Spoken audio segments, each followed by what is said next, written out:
आज के सेशन को आरआरबी ग्रुप डी के क्वेश्चंस को सॉल्व करूंगा। 14 सितंबर को जो क्वेश्चन पूछे गए थे शिफ्ट 1 और शिफ्ट 2 में, आप लोगों के माध्यम से मुझे कुछ क्वेश्चंस मिले थे, उन क्वेश्चनों को इसमें सॉल्व करूंगा। चलिए क्वेश्चन नंबर पहला देखा जाए, इसमें क्या दिया गया। देखिए क्वेश्चन नंबर पहले में इस तरह से दिया गया और इसका मान पूछा गया किसके इक्वल होगा। अगर आप इसे सॉल्व करेंगे तो इसका मान किसके इक्वल होगा, इसमें आपसे ये पूछा गया। ठीक है, देखिए ऐसे क्वेश्चन को सॉल्व कहां से करते हैं, हमेशा पीछे से सॉल्व करते हैं। ठीक है, हमेशा कहां से सॉल्व करते हैं, पीछे से सॉल्व करते हैं। सबसे पहले करना क्या, आप इसको सॉल्व करिए। अगर आप इन दोनों को जोड़ेंगे तो कितना मिलेगा, ये 625। कितना मिलेगा, 625। कड़ी में 625, जब ये कड़ी से फ्री होगा 625, तो 625 कितने का स्क्वायर होता है, 25 का स्क्वायर होता है। जब कड़ी से फ्री होगा तो इसका मान कितना मिलेगा, 25। क्लियर है, कड़ी से बाहर होगा तो इसका मान 25 आ गया। अब देखिए ये प्लस का साइन है तो इन दोनों को ऐड करिए। जब दोनों को ऐड करेंगे तो कितना मिलेगा, 36। कड़ी में कितना हो गया, 36। जब ये कड़ी से फ्री होगा तो इसका मान कितना मिलेगा, 6 मिलेगा। क्लियर है, अब इन दोनों को ऐड करिए। जब इन दोनों को ऐड करेंगे तो कितना मिल जाएगा, 196। कड़ी में कितना हो जाएगा, 196। 196 किसका स्क्वायर होता है, यानी जब ये कड़ी से फ्री होगा तो इसका मान कितना मिलेगा, 14। इस पूरे को सॉल्व करने पर इसका मान किसके इक्वल होगा, 14 के इक्वल होगा। ये इसका क्या आ गया, आंसर आ गया। चलिए अगला क्वेश्चन देखा जाए। क्वेश्चन नंबर सेकंड देखा जाए, इसमें क्या दिया गया।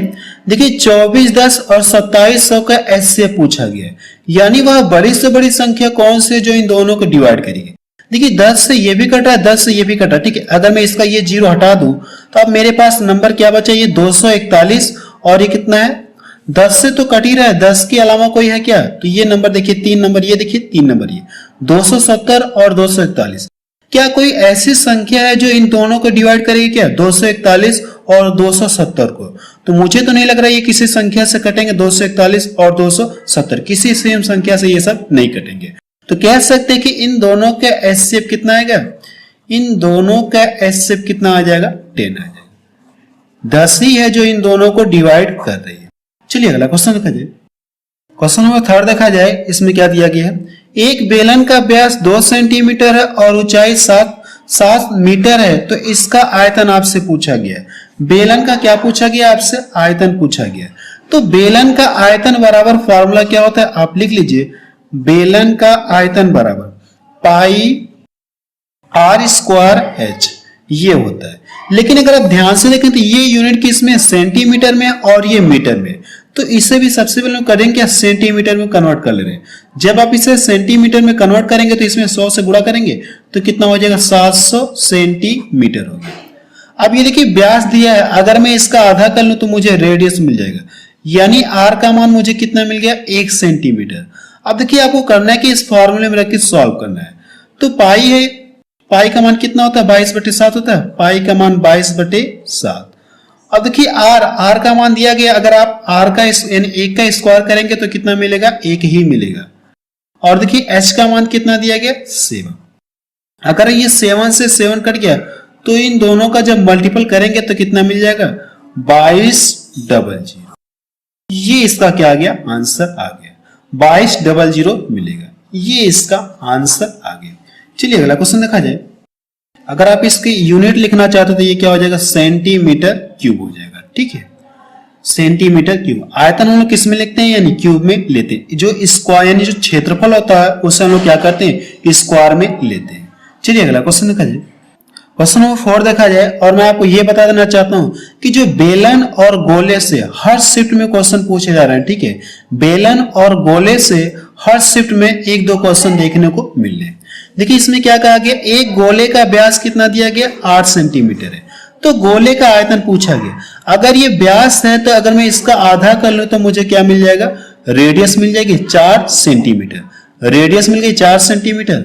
और पूछा कि गोले का आयतन पूछा है, तो गोले का आयतन बराबर होता क्या है, गोले का आयतन बराबर होता क्या, 4/3 पाई आर क्यूब। क्लियर है। अब देखिए आर का मान दिया गया कितना, 4 है। इसके स्थान पे जब रखेंगे तो कितना हो जाएगा, 4 चौको 16, चौको 64, 4/3 और ये पाई को आप इसी तरह से रहने दीजिए, ये कितना हो जाएगा, ये 64। क्लियर है, ये सॉरी ये 4/3, 4 बटे कितना, ये 3 अब देखिए 3 से तो कटेगा नहीं, तो अब करना कि इन दोनों का मल्टीपल कर लीजिए। जब मल्टीपल करेंगे तो 4 चौको 16 हो गया, 4 छक्का 24, 24 से कितना 25 हो गया और नीचे कितना 3। ये इसका क्या आ गया, आंसर आ गया। ठीक है, 256 पाई बटे 3, ये इसका आंसर आ गया। चलिए अगला क्वेश्चन देखा जाए, क्या क्वेश्चन एग्जाम में पूछा गया था। क्वेश्चन नंबर 6 देखा जाए, इसमें क्या दिया गया है। देखिए क्वेश्चन नंबर 6 में इस तरह से दिया गया और इसका मान आपसे पूछा गया। ठीक है, पॉइंट के रूप में दिया गया। देखिए जब ये कितना 4 है ना और 0.2 अंक पे है, तो जब ये कड़ी से फ्री होगा तो सबसे पहले 4 किस ये 2 देगा, जब कड़ी से फ्री होगा तो 2 देगा। लेकिन दशमलव देखिए 2 अंक पे है, तो जब भी ये कड़ी से फ्री होगा तो दशमलव क्या हो जाएगा, आधा अंक पे। अगर 2 अंक पे है तो 1 अंक पे हो जाएगा, अगर 4 अंक पे है तो 2 अंक पे हो जाएगा। ठीक है, दशमलव कितना हो जाएगा, ये 1 अंक पे हो जाएगा। अब देखिए कितने का स्क्वायर, ये जो 625 है ये कितने का स्क्वायर होता है, 25 का। क्लियर है, लेकिन दशमलव 2 अंक पे है, तो जब ये कड़ी से फ्री होगा तो दशमलव क्या हो जाएगा, 1 अंक पे हो जाएगा। अब इसको देखेंगे तो कितने का ये स्क्वायर होता है, 35 का स्क्वायर होता है। कितने का स्क्वायर होता है, 35 का। अंदर देखिए 2 अंक पे दशमलव है, लेकिन जब ये कड़ी से फ्री होगा तो दशमलव क्या हो जाएगा, 1 अंक पे हो जाएगा। और ये कितना, ये -0.8, ये सब प्लस है और ये माइनस। देखिए जब इन दोनों को जोड़ेंगे तो कितना मिलेगा, 2.5 है और ये 3.5, तो कितना हो जाएगा, ये 6 देगा। 6 को इसको जोड़ेंगे तो 6 पॉइंट कितना हो जाएगा, 2 -0.8। अब इन दोनों को करना क्या, घटाना। तो जब घटाएंगे तो 5 पॉइंट कितना मिलेगा, 4 मिलेगा। ये इसका आंसर आ गया।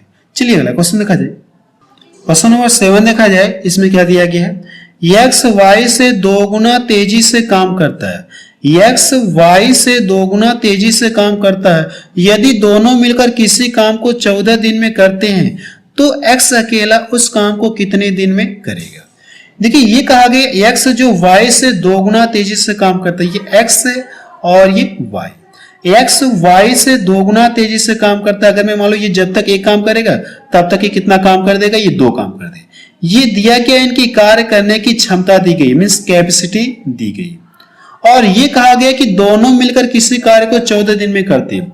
अब अगर ये दोनों के कार्य है, अगर दोनों के कार्य मिला दूं तो दोनों मिलकर एक दिन में कितना काम करेंगे, 3। और कितने दिन तक साथ साथ कर रहे हैं ये लोग, 14 दिन तक। तो 14 दिन में कितना काम करेंगे, अगर एक दिन में 3 काम करें तो 14 दिन में कितना काम करेंगे, 14 3 42 काम करेंगे। अब ये टोटल कार्य किसके द्वारा कराना है, आपको x के द्वारा कराना है। और जो x है एक दिन में कितना, 2 काम कर रहा है। तो इसमें करिए क्या, 42 में करिए क्या, 2 से डिवाइड कर दीजिए। चाहे तो आप मल्टीपल कर सकते हैं या इसको इसी तरह से भी रहने दीजिए। ठीक है, ये कितना हो जाएगा 7 और इसमें गुणा करेंगे तो कितना हो जाएगा 21। x उसी काम को कितने दिन में फिनिश कर लेगा, अकेले 21 दिन में फिनिश कर लेगा। चलिए अगला क्वेश्चन देखा जाए।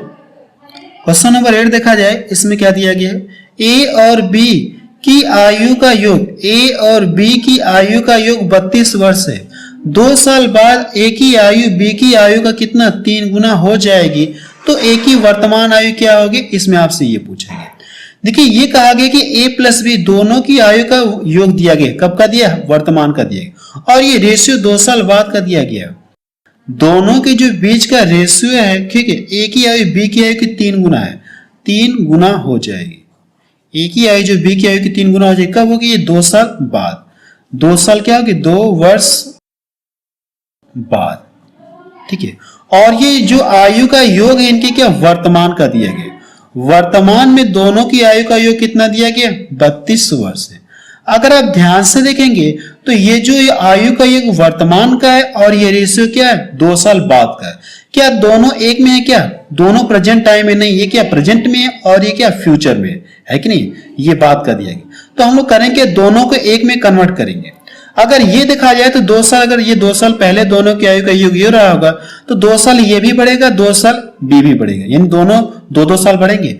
अगर मैं करूं कि इसमें 4 जोड़ लूं, अगर 4 जोड़ लूं तो मुझे ये पता चल जाएगा कि 2 साल बाद दोनों की आयु का योग कितना हो जाएगा, 36 वर्ष होगा। अब 2 साल बाद दोनों की आयु का योग कितना हो जाएगा, अब 36 वर्ष हो जाएगा। अब देखिए 2 साल बाद की आयु का योग पता चल गया और ये रेशियो भी क्या, 2 साल बाद का, दोनों देखिए समान में। अब यहां से जोड़ के करना है कि इसको डिवाइड कर दिए, 4 हो गया। 4 से डिवाइड करेंगे तो कितनी, 9 बार में कटेगा। अब किसकी आयु पूछा है, ए की आयु पूछा है ना, तो ए वाले मिला के गुणा करिए। जितनी बार भाग गई है ए वाले मिला के गुणा कर दी, 9 त्रिका 27। ठीक है, ए की आयु पता चल गई, लेकिन कब की पता चली? 2 साल बाद की पता चली है। तो आज की आयु पता करने के लिए यानी वर्तमान आयु पता करने के लिए 2 साल बाद का रेशियो है, तो इसमें से 2 क्या करिए? घटा दीजिए। जब 2 घटाएंगे तो कितना मिल जाएगा? 25 वर्ष। ए इस समय कितने वर्ष का है? 25 वर्ष का है। ये इसका आंसर आ गया। चलिए अगला क्वेश्चन देखा जाए। क्वेश्चन नंबर 9 देखा जाए, इसमें क्या दिया गया है? एक घनाभ की लंबाई 2 सेंटीमीटर, चौड़ाई 3 सेंटीमीटर और ऊंचाई 6 सेंटीमीटर है, तो इसका पृष्ठीय क्षेत्रफल आपसे पूछा है। तो मैं आपको बता देना चाहता हूं कि घनाभ का पृष्ठीय क्षेत्रफल बराबर होता क्या? ठीक है, घनाभ का पृष्ठीय क्षेत्रफल बराबर, फार्मूला आप लिख लीजिए। ठीक है, घनाभ का पृष्ठीय क्षेत्रफल बराबर क्या होता है? 2 ब्रैकेट में लंबाई प्लस, ठीक है, लंबाई प्लस लंबाई इंटू चौड़ाई होता है और चौड़ाई इंटू ऊंचाई, फिर क्या होता है? HL होता है। ये फार्मूला होता है। देखिए आपको सब कुछ पता है, लंबाई पता है, चौड़ाई पता है और ऊंचाई पता है। इसमें रख के क्या करना है? आपको सॉल्व करना है। सबसे पहले L इंटू B करेंगे, लंबाई और चौड़ाई का गुणा करेंगे, कितना मिलेगा? 6। इसके स्थान पे कितना लिख सकते हैं आप? 6 लिख सकते हैं। अब इसके स्थान पे BH, इन दोनों का गुणा करेंगे, कितना मिल जाएगा? ये 18 मिलेगा। और इन दोनों के स्थान पे कितना आ जाएगा? H और L, H और L कितना मिलेगा? ये 12। अब इन सभी को जोड़िए, जब इन सभी को जोड़ेंगे 30 मिलेगा, और 30 कितना हो गया? 36। 36 का 2 में गुणा करेंगे तो कितना हो जाएगा? 72। 36 का जब 2 में गुणा करेंगे तो कितना मिल जाएगा? 72 मिलेगा। ठीक है, 72 मिलेगा। ये इसका क्या आ गया? आंसर आ गया।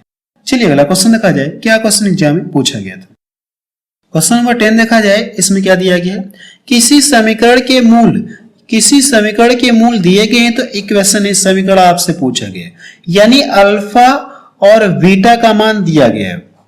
अल्फा और बीटा का मान दिया गया तो आपसे इक्वेशन पूछा है। तो इक्वेशन का फार्मूला क्या होता है? सबसे पहले आप लिख लीजिए इक्वेशन का फार्मूला। ठीक है, इसको आप याद भी कर लीजिएगा। इक्वेशन का फार्मूला क्या होता है? X square minus alpha plus beta, alpha plus beta और इंटू क्या होता है? X plus alpha into beta equal to क्या होता है? 0। अब देखिए अल्फा और बीटा का मान आपको पता है, इसमें रख के क्या करना है? आपको सॉल्व करना है, यानी इक्वेशन आपको पता करना है। यहां से ये एक्स स्क्वायर हो गया। अगर आप यहां पे रखेंगे अल्फा प्लस बीटा, यानी इन दोनों को जोड़ना है। 3 3 9, 9 1 कितना हो गया? 10। 10 बटे कितना मिलेगा? 3। क्लियर है? अब यहां पे करेंगे तो कितना हो जाएगा? यानी 3 और 1 बटा 3, तो 3 से 3 कट जाएगा, 3 से 3 कट जाएगा, तो कितना मिलेगा? 1 मिलेगा। इतना क्लियर है? अब देखिए यहां पे 3 है तो हम लोग करते क्या? सबसे पहले हम लोग करते कि एलसीएम लेकर के क्या करते हैं? 3 को रिमूव करते हैं। यहां से एलसीएम लेकर के हम लोग 3 को यहां से हटाते हैं। तो इसका गुणा इधर कर देंगे तो 3x स्क्वायर हो जाएगा माइनस 10x हो जाएगा, और इसमें हो जाएगा और ये इसमें हो जाएगा, तो कितना हो जाएगा? ये 3 हो गया।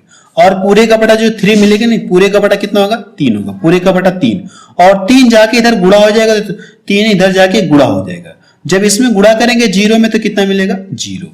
ये आपका क्या आ गया? आंसर आ गया। देखिए इक्वेशन आपको पता चल गया, ये इक्वेशन है। चलिए अगला क्वेश्चन देखा जाए। क्वेश्चन नंबर 11 देखा जाए, इसमें क्या दिया गया है? किसी वस्तु को 1820 रुपए में, किसी वस्तु को 1820 रुपए में बेचने पर 9% की हानि होती है, तो 9% का लाभ प्राप्त करने के लिए वस्तु को कितने में बेचना होगा? इसमें आपसे ये पूछेंगे। देखिए कोई वस्तु रही होगी, जो भी इसका दाम रहा होगा वो अपने आप में 100% रहा होगा। अगर ये इसमें से 9% की हानि पर बेच दे रहा है, इसमें से 9% की हानि पर बेच दे रहा है, तो ये दाम कितने के ले रहा है? कितने परसेंट का दाम ले रहा है? इसमें से 9 घटाएंगे तो कितने परसेंट का दाम ले रहा है? 81% का दाम ले रहा है। और रुपए में कितना? इतना। तो कह सकते हैं 81% है।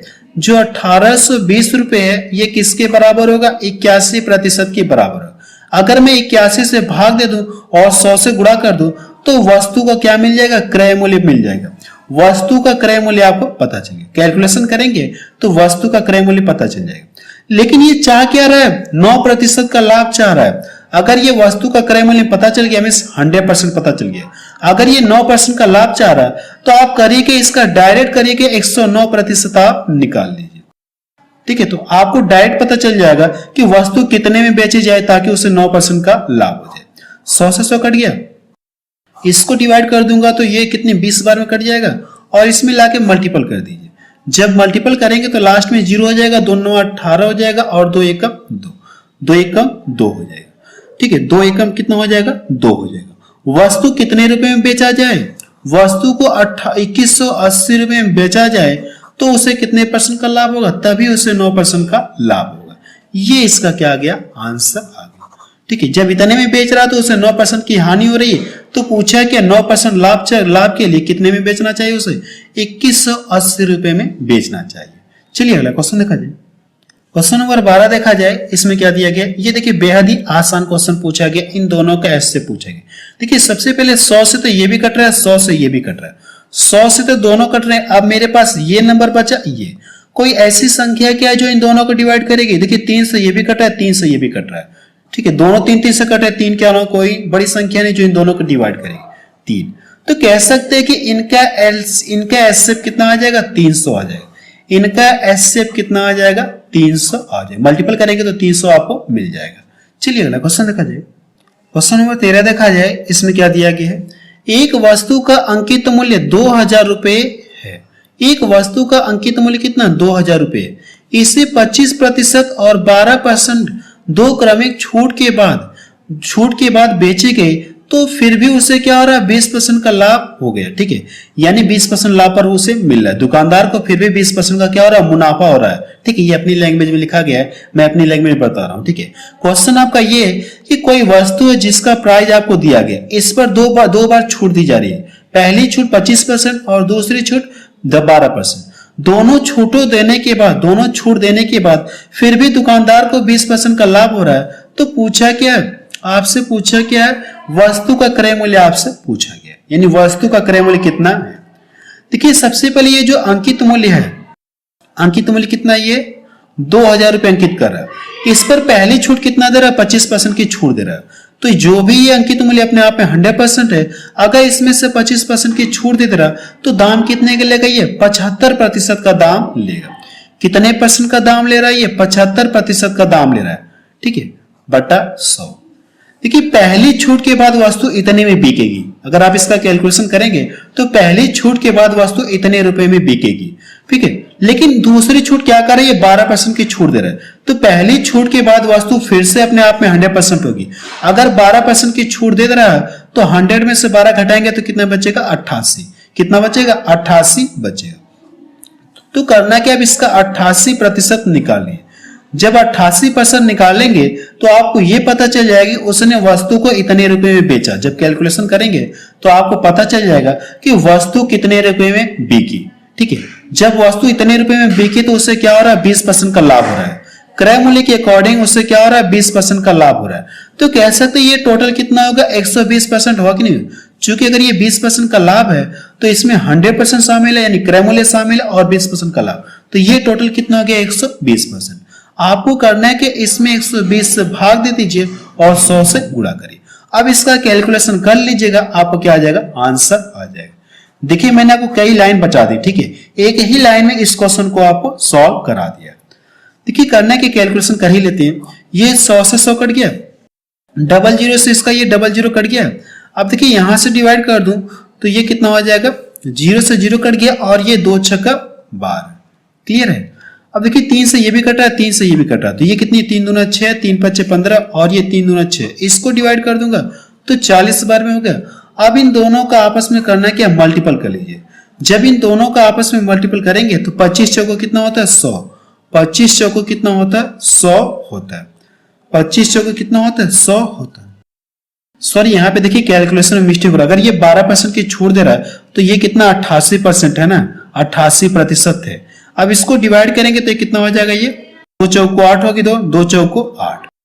क्लियर है। अब मल्टीपल करिए 25 से, अब मल्टीपल करिए 25 से, तो 25 चौको 100 हो गया, 25 चौको 100 के 0 हो गया और 25 चौको 100, 100 और हासिल कितना बच गया आपका 10।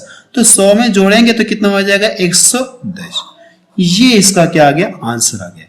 यहां पे मिस्टेक है। ठीक है, जो कि सेकंड पर्सन 12% की छूट दे रहा है तो दाम 88% का बचा, तो यहाँ पे 88 की जगह मैंने 80 कर दिया था। यहाँ पे मिस्टेक हो गया था। ठीक है, लेकिन इसको एक बार आप जरूर से समझ के फिर से देख लीजिएगा। चलिए अगला क्वेश्चन देखा जाए। क्वेश्चन नंबर 14 देखा जाए, इसमें क्या दिया गया, ये देखिए द्विघात समीकरण का, और द्विघात समीकरण भी हर शिफ्ट में लगभग पूछे जा रहे हैं, ठीक है, हर शिफ्ट में पूछे जा रहे हैं क्वेश्चन।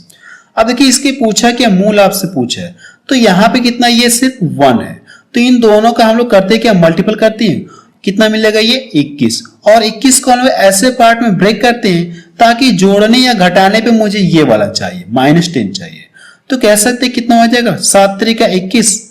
क्लियर है, जब दोनों को जोड़ेंगे तो आपको -10 मिलेगा, और इन दोनों का मल्टीपल करेंगे तो आपको ये मिल जाएगा। क्लियर है, अगर ये मूल पूछा है, ठीक है, अगर ये मूल पूछा है तो साइन क्या हो जाएंगे, चेंज हो जाएंगे। साइन क्या करना आपको, चेंज आपको कर देना है। साइन चेंज करेंगे तो ये 7 हो जाएगा, और ये कितना हो जाएगा 3। इसके मूल आपको कितना मिल गया, 7 और 3 मिल गए। चलिए अगला क्वेश्चन देखा जाए। क्वेश्चन नंबर 15 देखा जाए, इसमें क्या दिया गया है, देखिए इसमें क्या कहा गया, चक्रवृद्धि ब्याज की दर, चक्रवृद्धि ब्याज की किस दर से कोई धन 2 वर्षों में दोगुना हो जाएगा। चक्रवृद्धि ब्याज के किस दर से कोई धन 2 वर्षों में दोगुना हो जाएगी।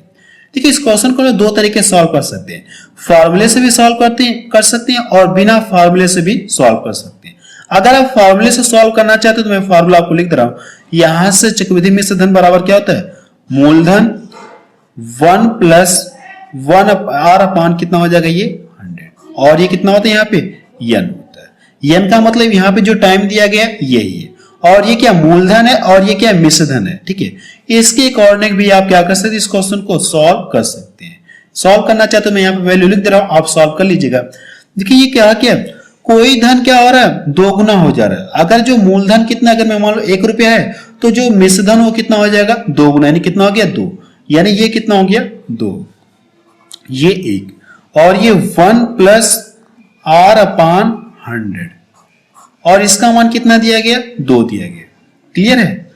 अब देखिए करने के इससे इसको डिवाइड करेंगे तो कोई फर्क होगा नहीं, एक से कोई फर्क होगा नहीं, तो ये इधर आके क्या हो जाएगा, रूट हो जाएगा। अगर मैं इसको इधर से हटा दूं, तो इसको हटा दूं इधर से, तो ये इधर आके क्या हो जाएगा, रूट। और ये जब कड़ी से फ्री होगा तो इसका मान कितना आ जाएगा, कड़ी में जैसे कड़ी में 2 है तो इसका मान कितना होता है 1.414 होता है, इक्वल टू, ठीक है। ये आपका नहीं है, इसको सॉल्व करिए कितना मिलेगा, ये 100 मिलेगा, 100 प्लस r, और पूरे का बड़ा कितना मिलेगा 100, पूरे का बड़ा कितना हो जाएगा 100 का इधर मल्टीपल कर दूं, ठीक है, 100 का मल्टीपल कर दूंगा तो ये जो पॉइंट है, ठीक है, 2 अंक इधर खिसक आएगा, तो कितना मिल जाएगा 14 इतना मिलेगा, और ये 100, और ये कितना, ये r, ठीक है। r चाहे आप ऐसे बना लीजिए, चाहे आप ऐसे बना लीजिए।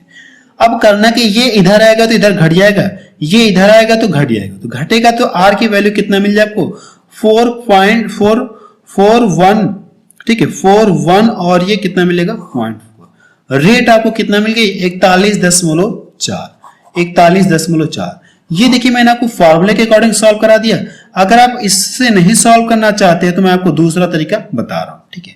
सेकंड तरीका आपको बता रहा हूं, सेकंड मेथड। अगर ऐसे क्वेश्चन आपको मिले तो करना क्या है, देखिए कहा कि जो भी मूलधन रहा होगा, ठीक है, उसको हम लोग मान लें कितना 2 गुना हो जा रहा है, तो मूलधन कितना रहा होगा 1 रहा होगा, और ये बढ़कर कितना हो जा रही है 2 गुना हो गया। पहले 1 था तो ये कितना हो जाएगा 2 गुना। इस तरह से आपको कड़ी में लगाना है, ठीक है, कड़ी में आपको लिखना होगा। अब देखिए ये जब कड़ी है तो कड़ी से फ्री हो जाएगा मेरा, ये क्या होगा कड़ी से फ्री हो जाएगा, तो ये कितना देगा आपको 1 देगा। लेकिन जब ये कड़ी से फ्री होगा तो इसका मान कितना मिलेगा, इसका मान कितना तो 1.414 होता है। क्लियर है, 4 होता है। अब इसके बाद करना क्या आपको, इसके बाद करना क्या आपको, इन दोनों का अंतर करिए, इन दोनों का करना क्या आपको, अंतर आपको करना है। तो यहां से जब अंतर करेंगे तो 414 आपको मिलेगा। क्लियर है इतना।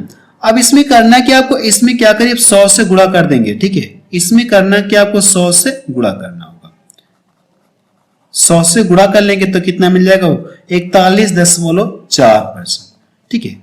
देखिए मैंने आपको दोनों तरीका बता दिया, फॉर्मूले से भी और इस तरह से भी आप सॉल्व कर सकते हैं। जो आपको अच्छा लगे आप उसे फॉलो कर लीजिएगा, तो ठीक है, जो अच्छा लगे आप उससे फॉलो कर लीजिएगा।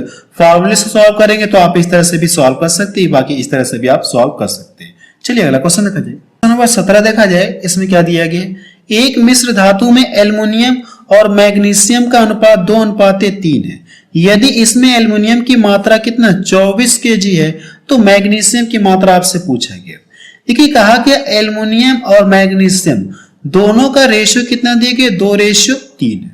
और ये कहा गया कि एल्युमिनियम की मात्रा कितनी है, 24, लेकिन रेशियो में एल्युमिनियम की मात्रा कितनी है, 2 है।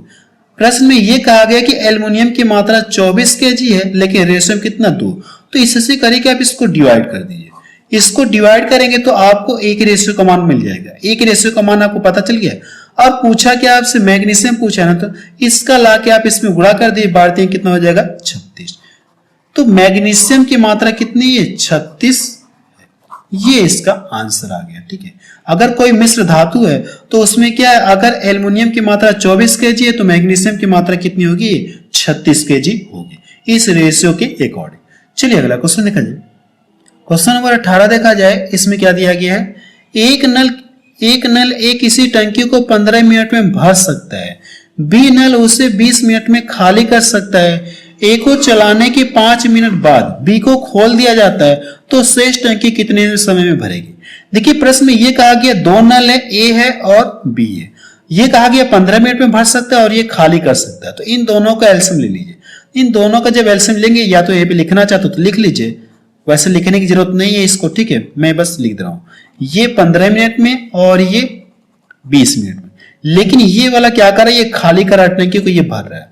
अब इन दोनों का एलसीएम आपको लेना है। इन दोनों का एलसीएम जब लेंगे 5 3 15, यानी कितना आ जाएगा, 60 आ जाएगा। अब इससे इसको डिवाइड करेंगे तो 15 चौको 60 हो गया, और इससे इसको डिवाइड करेंगे 3।